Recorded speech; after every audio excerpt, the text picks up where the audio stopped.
посрещни всички сезони на живота с разтворени обятия, чедо.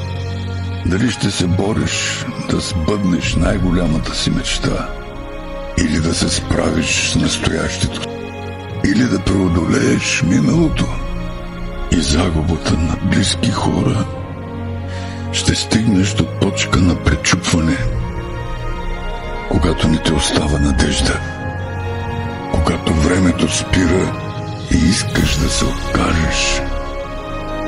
Знаеш, че си изгубил всичко и все пак да продължиш да се бориш. Това е смелост, дядо. Всяко пътуване отнема време и носи риск. Но трябва да се довериш на себе си, дядо, и да се хвърлиш към предизвикателството.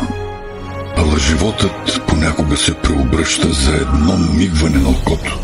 Когато това се случи, героите трябва да изберат своя път. Ти никога не си сам, дядо.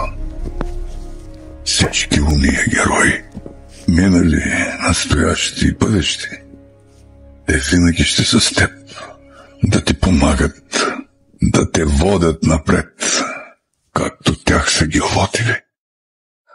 Има два пътя.